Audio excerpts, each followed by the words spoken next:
Abantu benshi bagiye batandukanye barimo baragenda bagaruka ku nkuru irimo iragenda igarukwaho ku mbuga nkoranyambaga zigiye zitandukanye za hano mu Rwanda ndetse n'ibitangazamakuru byose birimo biragenda bigaruka kuri iyi nkuru ikomeje kugenda ivugisha abantu benshi, naho mu karere ka Karongi humvikanye inkuru itari nziza nyuma y'uko abakozi b'umurenge wa Murundi basezereye icyarimwe. Impamvu mvuze ko iyi nkuru atari nziza, buriya gufata umwanzuro wo gusezera akazi kandi n'ubundi muri iki gihe akazi karabuze, mw'abantu mwe ntabwo ibintu biba byoroshye.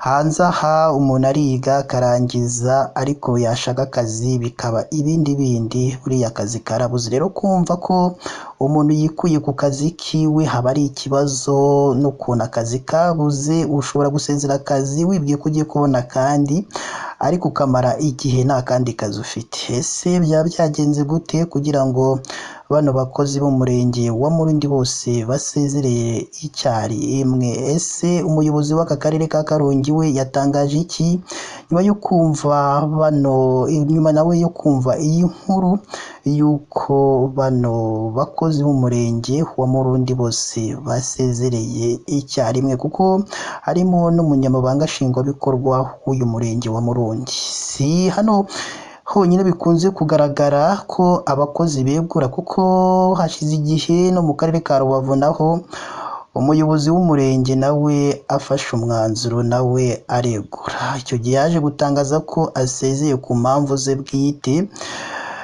ngo agiye gukurikirana iby'amasomo atabibangikana n'akazi kiwe. Ibyo nibyo ejo icyo gihe yatangaje uyu munyamabanga nshingwabikorwa w'umurenge wa Rubavu. Si ibyo gusa, kuko no mu karere ka Nyamagabe inkuru nabwo yaje kumvikana ko harimo abakozi b'utugari nabo basezereye icyarimwe. Ukibaza ati ese biba byagenze gute kugira ngo abayobozi bafate umwanzuro wo gusezera ku kazi kandi mu by'ukuri akazi hanze aha karabuze? Rero iyo wumvise umuntu asezera akazi nawe nyine biragutungura, akibaza icyaba cyatumye akora inyandiko isezera ku kazi kamutungaga, ku kazi kamugaburiraga, ku kazi kamufashaga byinshi mu iterambere ryiwe. Urumva rero ntabwo biba byoroshye. Byinshi rero kuri iyi nkuru byose urimo uragenda wibaza nibyo tuje kugenda tubaramburira mu makuru yacu y'uyu munsi. Rero niba ari ubwa mbere udusuye hano kuri uyu muyoboro wacu, nyarukira munsi y'iyi nkuru urabona ijambo subscribe cyangwa sabone, ukandeho n'akazi ugira akazi nako ntugasige, nako ugakandeho. Icyo gihe uzaba ushimangiye yuko ugiye kujya uba uwa mbere mu kubona amakuru ndetse n'ibiganiro tugenda dutambutsa hano kuri uyu muyoboro wacu wanyu. Twese ni uwacu kuko twese utugirira akamaro. Reka rero twitse gatonya kugira ngo tuze tubabwira byinshi kuri iyi nkuru. Ese umuyobozi w'akarere ka Karongi yaba yatangaje iki kumva abakozi bose b'umurenge wa Murundi basezerera icyarimwe, barimo n'umunyamabanga nshingwabikorwa w'uyu murenge? Uraza rero kugenda usobanukirwa byinshi kuri iyi nkuru. Reka nongere mbahe ikaze rero bakunzi ba KN Radio, aho tubagezaho amakuru abarimo aragenda avugirwa mu gihugu cy'u Rwanda ndetse no hanze y'igihugu cy'u Rwanda, mu bitangazamakuru bigiye bitandukanye, ku mbuga nkoranyambaga zigiye zitandukanye. Bose barimo baragaruka kuri bano bakozi b'umurenge wa Murundi bose basezereye rimwe. Ukibaza ati ese bano bakozi bari bakoze iki kugira ngo bafate umwanzuro wo gusezera akazi kabo? Ese bakoze iki? Ese uyu muyobozi w'akarere ka Karongi we nyuma yo gutungurwa akumva ko bano bakozi basezeye, we yatangaje iki? Rero ni ibikomeje kugenda rero bigarukwaho n'abantu benshi cyane bagiye batandukanye. Iyi nkuru rero y'abakozi hafi ya bose b'umurenge wa Murundi wo mu karere ka Karongi baseze ku mirimo yabo, barimo n'umunyamabanga nshingwabikorwa w'umurenge witwa Nakirutimana Gaspard ndetse n'abo tugari batatu muri dutandatu tuwugize.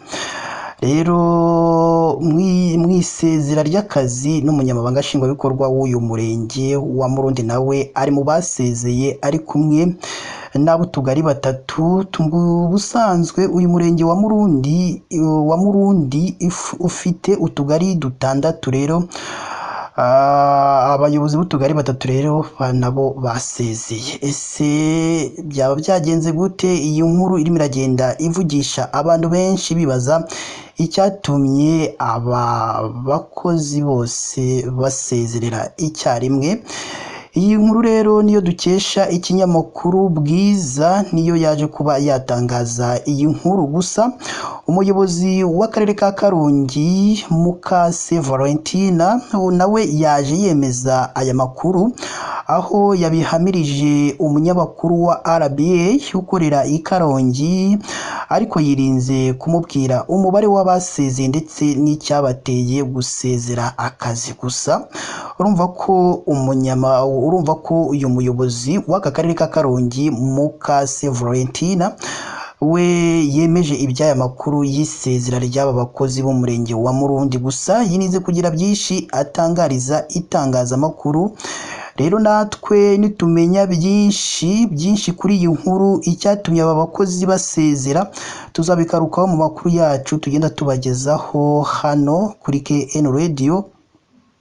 Murabizi ko amakuru yose tubamenya tuhita tuyababwira. Rero nitumenya n'aya makuru y'aba bakozi basezeye, nayo tuzabigarukaho mu makuru tugenda tubagezaho, kuko urumva uyu muyobozi w'aka karere ka Karongi Mukase Valentina yirinze kugira byinshi atangariza uyu munyamakuru wa RBA ukorera i Karongi.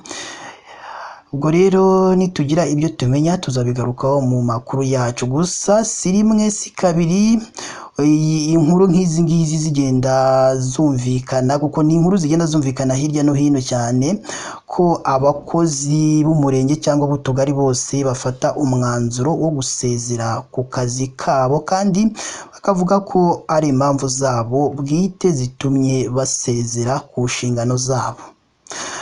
Reka rero mwibutse ko iyi ukomeje gukurikira ari KN Radio, ishakira urukumbi ry'amakuru yizewe mu Rwanda ndetse no hanze y'igihugu cy'u Rwanda. Rero niba ari ubwa mbere udusuye, nyarukira munsi y'iyi nkuru urabona ijambo subscribe cyangwa se abone, ukandeho n'akazugira kaza nako ntugasige nako gakandeho. Icyo gihe uzaba ushimangiye yuko ugiye kujya uba uwa mbere mu kubona amakuru ya KN Radio tugenda dutambutsa. Kandi si ibyo gusa, ibyo byose numara kubikora, nyamuneka duhe n'igitekerezo cyawe, haba ari igishima ibyo dukora ndetse n'ikitugira inama y'ibyo twazahinduramo mu makuru tugenda tubagezaho, kugira ngo tujye tumenya ibyo mwakunze ndetse n'ibyo mwagaye. Ubutaha tuzaze tubikosora cyangwa tunabyongeramo. Mukomeze mugire ibihe byiza, kandi Imana yo mu ijuru igikomeza ibane namwe umunsi ku munsi. Ciao ciao.